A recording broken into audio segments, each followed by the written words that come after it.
To this day, I don't know what started it. And the person to blame is sitting right across from you. That's the only person. Not parents, not society, not pornography. I mean, those are just excuses. Okay, hi, I'm on 25th and State, and this is young man, he is butt naked, he has been beaten up, he is very bruised up. It's a process. It doesn't happen overnight. When you depersonalize another person and view them as just an object for pleasure instead of a living, breathing human being, it seems to make it easier to do things you shouldn't do. Milwaukee police found body parts in a North Side apartment, and now they wonder if they've uncovered some kind of death factory. I had these obsessive desires and thoughts wanting to control them, to, I don't know how to put it, possess them permanently. And that's why you killed them? Right, right. Not because I was angry with them, not because I hated them, but because I wanted to keep them with me. And as my obsession grew, I was saving body parts such as skulls and skeletons. Quem olha para esse homem, calmo e bem articulado, não consegue imaginar todas as coisas macabras que ele esconde em seu apartamento, especificamente em sua geladeira. E com o apelido de o canibal de Milwaukee, você já deve ter uma ideia das coisas terríveis que poderia encontrar em seu freezer. Inteligente e bem comportado, esse homem é Jeffrey Dahmer, um dos serial killers mais famosos e cruéis de toda a história. Pegue um café, deixe o like e se inscreve no canal. Este é o caso de Jeffrey Dahmer, o canibal de Milwaukee. All set? Everybody ready? Okay, let's take a deep breath. Jeffrey Lionel Dahmer nasceu no dia 21 de maio de 1960, em Milwaukee, nos Estados Unidos. O primeiro de 2 filhos, sua mãe era Joyce Annette, uma instrutora de máquinas de datilografia, e seu pai Lionel Herbert Dahmer, um estudante de química, que mais tarde viria a ser um pesquisador. Desde muito pequeno, Jeffrey já teve de lidar com a vida sozinho. Seu pai passava a maior parte do tempo longe de casa por conta de suas pesquisas na faculdade. Sua mãe era hipocondríaca e sofria com depressão, passando uma grande quantidade de seus dias na cama.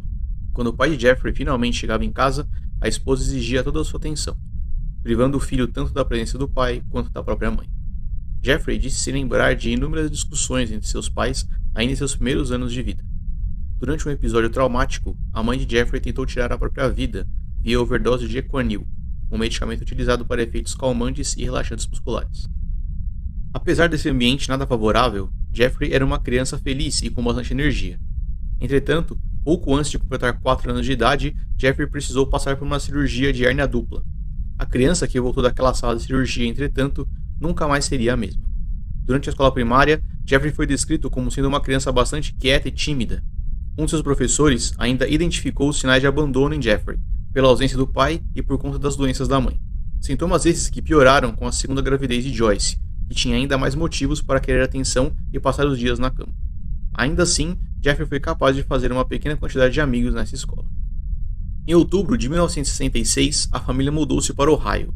Quando Joyce deu à luz em dezembro, seus pais permitiram que Jeffrey escolhesse o nome de seu irmão. O nome escolhido então foi David. Desde muito novo, Jeffrey sempre demonstrou interesse em animais mortos. Aos 4 anos de idade, ficou fascinado quando seu pai removeu alguns ossos de animais mortos debaixo de sua casa. Lionel disse que seu filho adorava o som que os ossos dos animais faziam e ficava até mesmo preocupado com eles. Jeffrey passou a procurar por ossos de animais mortos ao redor de sua casa com frequência. A fascinação pela morte com tão pouca idade, principalmente começando com animais, é uma característica que podemos observar na esmagadora maioria de serial killers. Como se seus cérebros já fossem programados para se atrair pelo macabro. Jeffrey, entretanto, ia além. Ele não apenas gostava de ver animais mortos, ele os chamava de seus. Guardava seus ossos como se fossem sua propriedade, seus brinquedos. E isso escalaria de uma forma terrível no futuro. Em maio de 1968, a família mudou-se novamente para Bath Township, ainda em Ohio. Esse já era o terceiro endereço de Jeffrey em apenas 2 anos. A constante mudança de residência costuma ser bastante impactante no desenvolvimento de uma criança, principalmente por dificultar a criação de fortes e saudáveis amizades. Ainda mais quando falamos de uma criança tímida e quieta, como era Jeffrey. Pessoas assim precisam de um período maior para conseguir estabelecer uma amizade duradoura, tempo esse que Jeffrey não teve. Morando em uma casa bastante afastada da cidade, o menino voltou sua atenção para o que mais gostava de fazer: colecionar ossos. Passou seu tempo ao redor da casa coletando insetos e esqueletos. Alguns deles ainda foram colocados em jarros, com formaldeído, popularmente conhecido como formol. O objetivo era a preservação de sua coleção pessoal de animais mortos. E observando aquele processo, Jeffrey começou a ter ideias. Ideias essas que eram bastante perigosas. Jeff, do you remember your earliest experience and earliest interest, fascination with the inside of animals? Where that came from? In 9th grade, in biology class, we had the usual dissection of fetal pigs. I took the remains of that home and kept the skeleton of it. And I just started branching out, dogs, cats. I suppose it could have turned into a normal hobby like taxidermy, but it didn't. It veered off into this. Why, I don't know. All I know is that I wanted to see what the insides of these animals looked like. Was there some pleasure in the cutting open of the animal? Yes, there was. 2 anos depois, durante um jantar, Jeffrey perguntou ao pai o que aconteceria se ele colocasse os ossos do frango que estavam comendo em alvejante. Animado com a pergunta científica do filho, Lionel mostrou ao garoto como manusear alvejante de forma segura e como preservar ossos de animais. Feliz pensando que o garoto seguiria seus passos como estudioso, o pai de Jeffrey nunca imaginaria como aquele ensinamento seria utilizado no futuro. Jeffrey passou de insetos para animais pequenos e médios, conservando seus ossos como aprendera com seu pai. Começou então a dissecar animais mortos antes de armazená-los, bem como fazer experimentos tentando juntar os ossos de volta no lugar e até combinar diferentes ossos de animais diferentes. Pouco tempo depois, o inevitável aconteceu. Os animais mortos da redondeza haviam acabado. Mas o interesse de Jeffrey pela morte não. Foi quando ele decepou a cabeça de um cachorro, pregando ela em uma estaca atrás da casa, para fazer o que ele chamou de brincadeira, mostrando para um amigo vizinho. Na época, ele disse ter encontrado aqueles restos por acidente. Ninguém nunca soube que, na verdade, havia sido o próprio Jeffrey quem havia matado o cachorro. Em sua nova escola, Jeffrey era visto como um excluído. Aos 14 anos de idade, ele começou a ingerir bebidas alcoólicas e com um certo grau de abuso. Frequentemente escondia uma garrafa dentro da jaqueta que usava na escola, e quando questionado, dizia que aquilo era sua medicina. Um jovem, nos seus 14 anos, ingerindo álcool de manhã dentro da escola, indicava claramente que algo não estava certo. A falta de atenção de seus pais foi o que provavelmente permitiu ou até influenciou que isso acontecesse. Apesar de nada comunicativo, os professores viam Jeffrey como um aluno muito educado e inteligente. Ele ainda foi um jogador de tênis competitivo e tocou na banda da escola por um curto período de tempo. Atingindo a puberdade, Jeffrey se descobriu homossexual, mas nunca contou aos pais sobre isso. Ainda na adolescência, Jeffrey teve um relacionamento com outro garoto, mas ainda sem nenhum tipo de relação íntima. Durante esse período, Jeffrey admitiu ter fantasias e desejos em dominar e controlar completamente seu parceiro, de forma submissa. E logo, essas fantasias se entrelaçaram com um fascínio pela dissecação. Aos 16 anos, Jeffrey decidiu realizar sua fantasia. Se escondeu em um arbusto com um taco de beisebol esperando sua vítima passar. Um garoto que sempre corria por ali naquele horário. A fantasia de Jeffrey era nocautear o garoto para ter relações com seu corpo inconsciente. Por sorte, o menino não passou ali naquele dia, e Jeffrey teve de adiar sua fantasia. Esses pensamentos seriam terríveis na cabeça de qualquer um, e saber que eles estavam na mente de um garoto de apenas 16 anos torna isso ainda mais perturbador. Jeffrey era um jovem inteligente e sabia que havia algo de errado com ele, mas infelizmente seus desejos eram mais fortes. A consciência de tudo que fez era tanta que ele isentou os pais de qualquer culpa pelos crimes que viria a cometer. I feel it's wrong for people who commit crimes to try to shift the blame onto somebody else, onto their parents or onto their upbringing or living circumstances. I think that's just a cop-out. And my parents, my relatives, had no knowledge of what I was doing. They're absolutely not responsible for any of it in any way. And I take full responsibility. But you understand that what you did would lead your father to ask himself all kinds of questions. That's true. Where did I go understand that. wrong? Was there something I could have said or done to have prevented this? Right. Did I, in some way, create or contribute to the terrible acts my son committed? I understand that.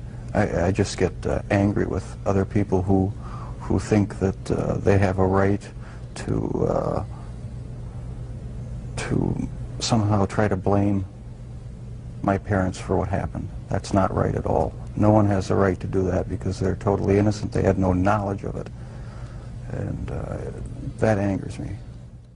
Durante suas muitas entrevistas, podemos ver Jeffrey repetindo esse som, que pode indicar muitas coisas diferentes. What were your fantasies about? They were sexual fantasies of control, power, complete dominance. Ele pode estar frustrado por ter que tocar no assunto, como se alguém estivesse revelando seus segredos. Pode ser também uma resposta mais agressiva, como se estivesse cansado de explicar algo que ninguém nunca entenderia. Ou ainda uma expressão de vergonha por saber que o que fez foi errado e terrivelmente perturbador. É por isso que o contexto é sempre muito importante ao analisar o comportamento de uma pessoa. Geralmente, conversar sobre os próprios crimes é algo que um serial killer gosta de fazer. Eles enxergam seus atos como obras de arte, e como todo artista, querem os créditos por elas. Como o Jeffrey é pouco expressivo, fica difícil dizer se seria apenas frieza e total falta de empatia ou algum método de manipulação para tentar ganhar pena ou diminuir o peso de seus crimes via demonstração de vergonha e, em teoria, sem mais nada para esconder. Quando tratamos com indivíduos extremamente inteligentes, bem articulados e calmos, é muito fácil esquecer de que são também extremamente perigosos. You still feel that compulsion, that obsession? I wish I could say that it just left completely, but no, there are times when I still do have the old compulsions. Em 1977, as notas de Jeffrey pioraram na escola. Seus pais contrataram um professor particular, mas não surtiu muito efeito. Em setembro daquele mesmo ano, Lionel descobriu que sua esposa tinha relações com um amante, resultando no divórcio do casal. Lionel então saiu de casa, indo morar temporariamente em um motel. No ano seguinte, Jeffrey conseguiu a graduação. Poucas semanas antes, um de seus professores encontrou o jovem bebendo diversas latinhas de cerveja no estacionamento da escola. Quando ameaçado de que contaria aos pais, Jeffrey respondeu que estava enfrentando muitos problemas em casa e que o orientador da escola já estava ciente de tudo. Naquela primavera, sua mãe se mudou com seu irmão para a casa de um parente em Wisconsin. Jeffrey havia chegado aos 18 anos e permaneceu morando sozinho na casa da família. E sozinho, ele já estava há muito tempo. No dia 18 de junho de 1978, longe da família e sem amigos, Jeffrey estava para satisfazer suas mais perversas fantasias. Dirigindo de volta para sua casa, encontrou um jovem chamado Steven Mark Hicks, pedindo carona na estrada. O garoto de 19 anos estava tentando chegar em um show de rock e conseguiu que Jeffrey parasse o carro. Mais tarde, Jeffrey admitiu que sentiu atração pelo peito do jovem, que estava com a camisa aberta. E por esse motivo, parou para dar a carona. Jeffrey então ofereceu ao rapaz que fossem até sua casa beber algumas cervejas. O jovem, cansado da longa viagem, infelizmente aceitou. Ainda dentro do carro, Steven começou a falar sobre garotas, frustrando qualquer avanço sexual que Jeffrey estivesse pensando em fazer. Infelizmente, já era tarde demais para Steven. Ele havia aceitado carona do homem errado. Já dentro da casa de Jeffrey, depois de algumas horas de conversa com bebidas e música, Steven levantou-se para continuar sua viagem.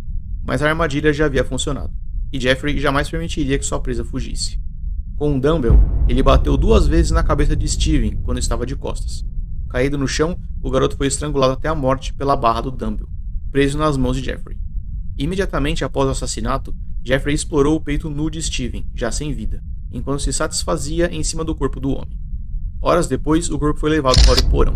No dia seguinte, Jeffrey dissecou Steven, enterrando seus restos mortais no quintal de sua casa.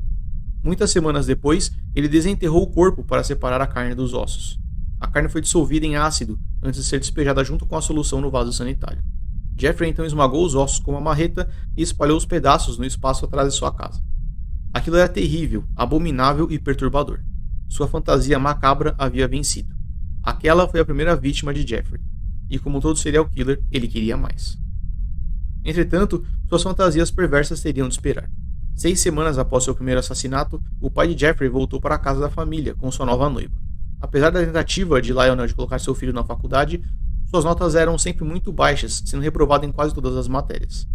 Em 1979, Jeffrey largou a faculdade e se alistou no exército americano. Após o treinamento básico, ele escolheu participar da área de medicina do exército. Seu abuso de álcool continuou e, em certo momento, todo seu pelotão foi punido por uma insubordinação de Jeffrey, o que lhe rendeu uma grande surra de seus colegas. Em março de 81, Jeffrey foi desligado do serviço militar por conta de seu constante abuso de álcool. De volta à casa da família, Jeffrey continuou sua vida afundada em bebidas, apesar de todas as tentativas de seu pai de removê-lo daquele caminho. Ele chegou a ser preso por conduta desordeira enquanto estava bêbado. A única pessoa a qual demonstrava carinho e atenção para Jeffrey era sua avó, e foi para a casa dela que ele foi enviado. A esperança de seu pai era que, na companhia dela, o jovem finalmente endireitasse sua vida. Jeffrey acompanhava sua avó na igreja, ajudava com os afazeres de casa e chegou até a arrumar um emprego enquanto morava com ela. O tempo passou e Jeffrey se perdia no caminho novamente. Em 82, ele foi preso por exposição indecente após ficar nu em um local público com mais de 25 pessoas, entre mulheres e crianças. Jeffrey passou a frequentar muitos bares e casas de banho homossexuais e começaram a trazer de volta à mente de Jeffrey seus desejos e fantasias mais macabros. Ele chegou a roubar um manequim de uma loja para simular relações íntimas, mas foi obrigado a se desfazer do objeto quando descoberto por sua avó. Dentro das casas de banho, Jeffrey frequentemente tinha relações íntimas com outros homens. Entretanto, reclamava que eles se mexiam demais. Passou então a contaminar a bebida de seus parceiros com medicamentos para dormir. Esperava até que o homem estivesse desacordado para então realizar diversos atos sexuais. Para conseguir o remédio, dizia ao médico que trabalhava à noite e precisava dos comprimidos para ajustar o horário. Após 12 desses incidentes, Jeffrey foi reportado para a administração da casa de banho e seu cargo de membro foi revogado.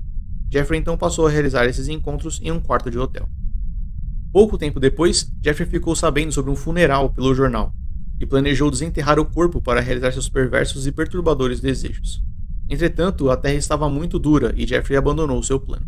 Em setembro de 86, Jeffrey foi preso por se masturbar em um rio, na frente de um menino de 12 anos. Ele foi condenado a 1 ano de prisão, respondendo liberdade condicional. No dia 20 de novembro de 87, Jeffrey alugou um quarto para onde levou Steven Tuomi, de 25 anos. Jeffrey mais tarde disse que nunca teve a intenção de assassinar Steven. Ele se lembra de ter drogado o homem para então explorar seu peito nu, antes de apagar. Jeffrey acordou com Steven, já sem vida, deitado debaixo do seu corpo. O homem tinha muitos hematomas, assim como as mãos e cabeça de Jeffrey, que alegou não se lembrar de matar Steven. Com a ajuda de uma mala de viagem, Jeffrey levou o corpo do homem para a casa de sua avó, onde desmembrou o corpo e esmagou os ossos, exatamente como havia feito da primeira vez. Os restos mortais foram enterrados na propriedade da senhora, com exceção da cabeça. Jeffrey admitiu utilizar o crânio do homem para se satisfazer dias antes de se livrar dos restos mortais. Após esse incidente, Jeffrey admitiu que não tentou segurar seus impulsos e começou a ativamente procurar por vítimas. O modus operandi de Jeffrey era o seguinte: ele visitava bares dedicados ao público homossexual e escolhia sua vítima. Apesar de a grande maioria ser negra, Jeffrey negou que sua escolha fosse em base racial, mas que apenas escolhia os homens por sua beleza e pela atração que sentia de seus corpos, todos atléticos. Jeffrey convencia então sua vítima a ir para o seu quarto de hotel, fosse em troca de bebidas e relações íntimas ou em troca de fotos sensuais. Uma vez dentro do quarto, Jeffrey forçava álcool e drogas em sua vítima. Com o homem desacordado, Jeffrey se satisfazia de todas as formas mais perversas que você pode imaginar. E isso nunca era o bastante para Jeffrey. Ele queria manter aquele sentimento de controle, de propriedade. Realizava então o que ele chamava de o método da furadeira, injetando ácido clorídrico e água quente na parte frontal do cérebro de sua vítima, na tentativa de transformá-la em uma espécie de zumbi, mantendo seu controle para sempre. Esse método nunca funcionou, levando cada um deles a óbito. Em seguida, Jeffrey assassinava sua vítima por estrangulamento e dava início ao processo de dissecação e desmembramento. Ele manteria consigo sua vítima ainda que não estivesse mais vivo. Jeffrey usava os órgãos e pedaços de suas vítimas para se satisfazer, mantendo alguns deles juntamente com a cabeça em sua geladeira, na tentativa de preservar aquelas partes. Geralmente, Jeffrey optava por guardar a cabeça, mãos e genitálias de suas vítimas. As partes maiores, como o torso, eram depositadas em um grande barril com ácido para realizar a decomposição. Outros restos mortais menores eram jogados no lixo. E em cada um de seus passos, Jeffrey fotografava suas vítimas, já sem vida, sendo abertas. Fotos essas que ficavam em sua gaveta pessoal no início e foram parar na parede de seu quarto, como se fossem quadros. Mais uma forma de tentar manter consigo aquelas pessoas. Em uma das ocasiões, Jeffrey resolveu experimentar comer parte de suas vítimas, descobrindo uma nova fantasia macabra. E foi então que recebeu o apelido de canibal de Milwaukee. Até mesmo o projeto de um altar foi realizado, onde Jeffrey colocaria os crânios de suas vítimas para que ficassem expostos em sua sala. Aquilo já passava de diabólico e perverso, e a cada nova vítima, suas fantasias aumentavam, gritando cada vez mais alto em sua cabeça. I kept the the mummified head and skull of one of the victims in a carrying case in my locker at work. Were you almost flaunting it? Yes, but that's how strong the compulsion was. That's how bizarre the desire was. I wanted to keep something of the person with me. No dia 14 de maio de 1990, Jeffrey deixou a casa de sua avó para alugar um apartamento número 213. E o terror que aquelas paredes estavam para presenciar é algo difícil de imaginar. Entre os anos de 1978 e 1991, Jeffrey Dahmer assassinou 17 jovens. Todos foram abusados, desmembrados, dissecados e alguns deles ingeridos por seu assassino. Certo dia, Jeffrey ainda levou a cabeça de uma das vítimas em sua mochila para o trabalho. Sua explicação para esse ocorrido foi que o desejo de ter consigo aquelas pessoas era mais forte do que ele. No dia 24 de maio de 91, Jeffrey encontrou um garoto de 14 anos, chamado Konerek Sentasofuni. Convenceu o garoto a ir até seu apartamento para tirar algumas fotos com roupas íntimas. O garoto aceitou e passou pelo mesmo terror de todos os outros. Após tirar as fotos, o menino foi drogado por Jeffrey antes de iniciarem uma relação íntima. Enquanto isso tudo acontecia, o corpo da última vítima de Jeffrey ainda estava no chão do banheiro. Com o menino desacordado por conta do remédio para dormir ingerido, Jeffrey bebeu diversas latas de cerveja e adormeceu ao seu lado. Quando acordou, realizou seu procedimento de furadeira injetando água quente na parte frontal do cérebro de Konerek, deixando o menino desacordado em seu apartamento para ele beber em um bar. Na volta, Jeffrey teve uma surpresa. Konerek estava parcialmente nu, sentado na calçada, cercado por 3 de suas vizinhas. Jeffrey passou o braço em volta do garoto, dizendo que eram parceiros e que o jovem costumava abusar do uso de álcool. Konerek, que não conseguia falar por conta de tudo que havia passado, principalmente pela injeção de água quente no cérebro, foi levado de volta ao apartamento de Jeffrey. Entretanto, a polícia já havia sido chamada. Okay, hi, I'm on 25th and State, and this is young man, he is butt naked, he has been beaten up, he is very bruised up, he can't stand, he's study fall out, he is butt naked, he has no clothes on, he was really hurt, and I ain't got no cord on him, I just seen him, and he needs some help. Where is he at? On 25th and State, the corner of 25th and State. Aquele homem calmo, inteligente e muito bem articulado foi quem abriu a porta para os policiais. Com Konerek ainda vivo, conseguiu convencer os agentes de que o menino era maior de idade e de que eram parceiros, repetindo a história de que Konerek abusava de álcool. Mostrou então aos policiais as fotos que tirou do garoto posando de roupas íntimas, fortalecendo ainda mais sua versão. Acreditando em Jeffrey, os policiais deixaram o local. Konerek morreu minutos depois, vítima de estrangulamento. E toda essa carnificina terminaria no dia 22 de julho de 91. Jeffrey se aproximou de um grupo de 3 amigos em um bar. Seguindo seu protocolo, ofereceu dinheiro, bebida e relações íntimas para levá-los ao seu apartamento. Um deles, Tracy Edwards, de 32 anos, aceitou a oferta acompanhando Jeffrey para o terrível apartamento 213. Chegando lá, ele sentiu um forte odor e muitas caixas de ácido clorídrico empilhadas no chão. Após alguma conversa no sofá, Jeffrey pediu que Tracy virasse sua cabeça para olhar o peixe em seu aquário. Assim que o fez, Jeffrey prendeu um dos punhos do homem em uma algema, sem conseguir prender o outro. Quando questionado, Jeffrey se levantou, dizendo que queria tirar algumas fotos sensuais de Tracy. O homem seguiu Jeffrey para o quarto, notando que o forte odor vinha de um grande galão azul tampado. Mal sabia ele que ali dentro, uma das vítimas de Jeffrey se decompunha. Já dentro do quarto, Tracy percebeu que o filme O Exorcista 3 estava passando na TV, uma fita colocada por Jeffrey. Com uma faca agora à mostra, ele ordenou que tirassem as fotos. Tracy aceitou desde que ele removesse sua algema e abaixasse a faca. Enquanto desabotoava sua camisa, observou Jeffrey virando-se para a TV, enquanto cantarolava balançando levemente para frente e para trás. Ele então encostou a cabeça no peito de Tracy e, forçando a faca na pele do homem, disse: "Vou comer seu coração." Tracy pensava em uma forma de fugir dali, enquanto fingia ser amigo de Jeffrey. O homem pediu para ir ao banheiro e para voltarem a beber na sala, onde tinha ar-condicionado. Enquanto conversavam, Tracy esperou por uma oportunidade em que Jeffrey estivesse com a guarda baixa e desferiu um soco em seu rosto. Jeffrey caiu no chão, desacordado, e Tracy conseguiu correr pela porta destrancada. Aquele era o fim do colecionador de ossos. Tracy foi capaz de correr até 2 policiais que estavam ali perto, seguindo o rapaz de volta ao apartamento de Jeffrey. Lá, eles confrontaram Jeffrey, que não foi capaz de enganar os policiais dessa vez. Em uma busca rápida, encontraram as fotos das vítimas de Jeffrey em uma das gavetas, bem como uma faca debaixo do colchão. Jeffrey entrou em luta corporal com os policiais na tentativa de resistir à prisão, mas foi rapidamente dominado pela dupla. Já algemado no chão, com o joelho de um dos policiais em suas costas, Jeffrey disse: "Eu deveria estar morto pelo que fiz." O canibal de Milwaukee estava preso. Quando a equipe de apoio chegou no local, os policiais reviraram a casa. Lá, eles encontraram diversas caixas de ácido clorídrico, facas, drogas, uma grande quantidade de álcool, remédios para dormir e grandes baldes com restos mortais em decomposição. Mas foi na cozinha onde eles realmente ficaram assustados. Ali foram encontrados 4 cabeças decepadas, 7 crânios, alguns pintados, outros banhados a cloro, e uma poça de sangue que escorria de dentro do seu freezer. Abrindo a porta, encontraram 2 corações humanos e uma porção de músculos embalados em papel plástico. Encontraram também um tronco humano e um saco com órgãos e carne no fundo, sobre o gelo. Espalhados pelo resto do apartamento, ainda encontraram 2 esqueletos inteiros, um par de mãos humanas decepadas, 2 órgãos genitais masculinos preservados, uma cabeça mumificada e um total de 74 fotos detalhando todo o processo de dissecação. O examinador médico, na época, disse que se parecia mais com um museu particular do que com uma cena de crime. Nenhuma história no mundo seria capaz de justificar tudo aquilo, e Jeffrey Dahmer confessou à polícia todos os seus crimes, contando de forma detalhada cada um deles, o que assustou ainda mais os policiais, pela riqueza de informações que ele guardava de suas vítimas. Não haviam dúvidas sobre os assassinatos, a polícia já sabia quem era e os motivos, por mais bizarros que fossem. A única questão a ser respondida era se Jeffrey sofria com alguma doença mental ou não. E no dia 13 de janeiro de 92, Jeffrey apresentou-se culpado em razão de insanidade. E esse termo pode causar certa confusão.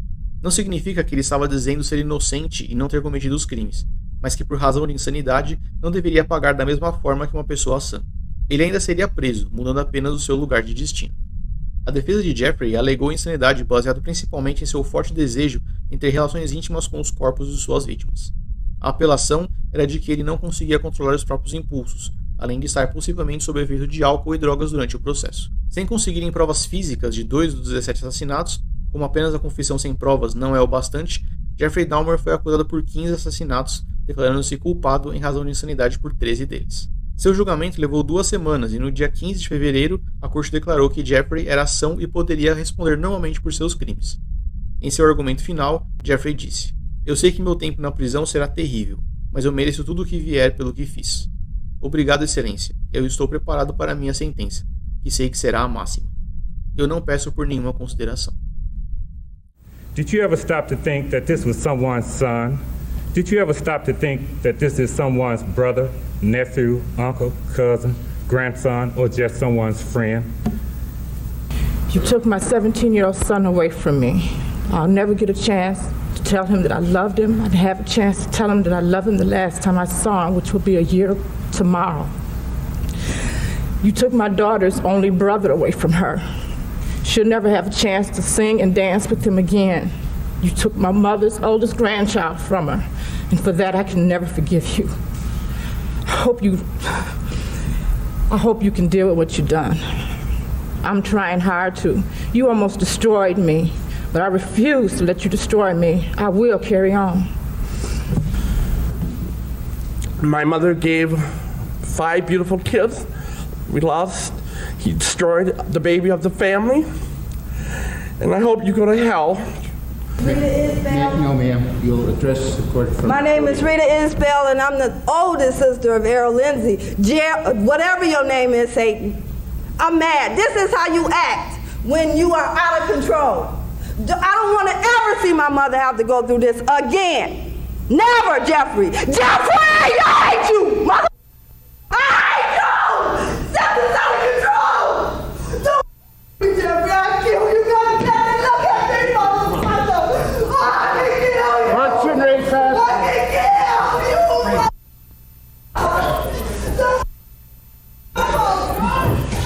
You don't have to look. Take it easy, try.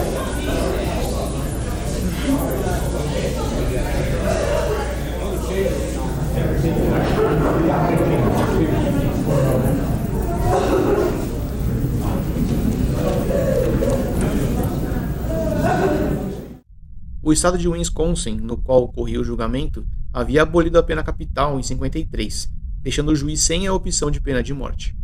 Jeffrey Lionel Dahmer foi sentenciado a 15 prisões perpétuas sem a possibilidade de liberdade condicional, com um adicional de 10 anos de prisão para os primeiros 2 assassinatos e um adicional de 70 anos para cada um dos outros 3 assassinatos. Algum tempo depois, ele voltou ao julgamento por sua primeira vítima, declarando-se culpado e recebendo uma prisão perpétua adicional, resultando em 16 prisões perpétuas, seguidas por 941 anos de regime fechado sem a possibilidade de liberdade condicional. Seus pais solicitaram ao juiz que pudesse conversar com o filho por 10 minutos em uma sala antes que fosse levado para cumprir sua pena. O juiz permitiu. No dia 28 de novembro de 94, Jeffrey foi conduzido para realizar o serviço de limpeza de um banheiro com seus 2 companheiros de cela, Jesse Anderson e Christopher Scarver. Os 3 foram deixados sem supervisão por aproximadamente 20 minutos. Jeffrey Dahmer foi encontrado no chão do banheiro com graves ferimentos na cabeça. Agonizando, mas ainda com vida, ele foi levado rapidamente ao hospital, falecendo 1 hora depois. Jesse também foi encontrado morto. Christopher sofria com esquizofrenia e cumpriu uma pena de prisão perpétua. Com uma barra de ferro, bateu diversas vezes na cabeça de Jeffrey antes de chocá-la com força contra a parede. Depois, virou-se para Jesse e matou o homem da mesma forma. Para o guarda, ele disse: "Deus me mandou fazer isso. Jesse Anderson e Jeffrey Dahmer estão mortos." Jeffrey Lionel Dahmer morreu aos 34 anos de idade por homicídio causado por trauma cerebral severo. Seu corpo foi cremado e suas cinzas entregues à família. Após a prisão de Jeffrey, sua mãe tentou tirar a própria vida, mas não foi capaz. Joyce faleceu no dia 27 de novembro de 2000, vítima de câncer. Ao saber da morte do filho, disse para a mídia: "Agora estão todos felizes? Agora que bateram na cabeça dele até a morte, está bom o bastante para todo mundo?" O irmão de Jeffrey, David, ainda alterou seu último nome e mudou de estado. Jeffrey Dahmer foi um monstro, causando muita tristeza para diversas famílias, inclusive a própria. E durante suas várias entrevistas, já dentro da prisão, era possível perceber que ele sabia disso. Suas fantasias e desejos macabros foram responsáveis por atrocidades que aquelas paredes do apartamento 213 nunca serão capazes de esquecer.